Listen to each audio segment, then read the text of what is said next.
Hello, and welcome back to E.M.A.N. Effectively Making a Noise. Today's story is Joseph imprisoned in Egypt. Joseph imprisoned in Egypt, and it's coming from Genesis chapter 39, verse 1 through Genesis chapter 40, verse 23. And also at the end of this episode, we will have a teenager's view on this chapter and what it meant to him when something in his life happened to him as well. Although Joseph had been cruelly mistreated by his brothers, the Lord was with him and gave him success in Egypt in his service to Potiphar. As he served in the house of Potiphar, his Egyptian master saw that the Lord was with him and made all that he did prosper. So Joseph found favor in Potiphar's sight and served him, and Potiphar made him overseer of his house and all that he had.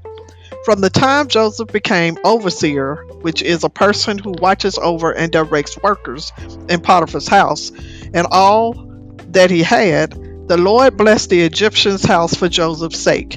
And the blessing of the Lord was upon all that he had, in the house and in the field.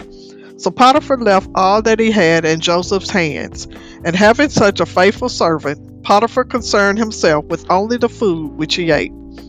Joseph was young and handsome, and after a while Potiphar's wife, who was a vain and foolish woman, cast her eyes upon Joseph with evil thoughts in her mind. But Joseph refused her unseemingly, which means attempts to become too friendly or loving, advances, and said to his master's wife, "Behold, my master trusts me and has no concern for anything in the house, and he has left all that he has in my hands. There is no one greater in this house than I, nor has he kept back anything from me except you, because you are his wife. How then can I do this great wickedness and sin against God?" And although she continued to make advances toward Joseph day after day, he would not pay her heed or be with her when it was not necessary. However, one day, when Joseph went into the house to do his work, and none of the men of the house were there, his master's wife caught hold of his garment and tried to get him to make love to her. But Joseph pulled himself away, leaving his garment in her hand, and fled from the house. And when the wicked woman saw that Joseph had left his garment in her hand and had fled from the house, she called her menservants and said to them, "See, my husband has brought us a Hebrew to insult us. He came in to make love to me, and I cried out. And when he heard me cry out with a loud voice, he left his garment with me and fled from the house." When Potiphar came home that evening, she told him the same false story about Joseph, and she showed him the garment that Joseph had left behind when he ran out of the house. Potiphar, assuming that his wife was telling him the truth, became very angry at Joseph. Apparently, which means it seems as if Joseph was not given an opportunity to tell the truth about what had happened.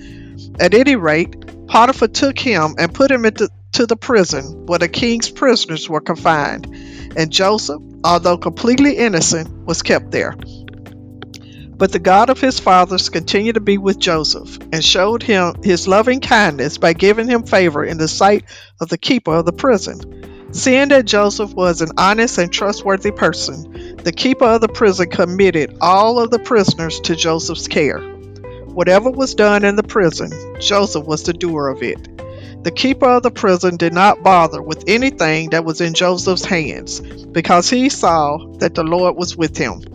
And whatever Joseph did in the management of prison affairs, the Lord made it prosper.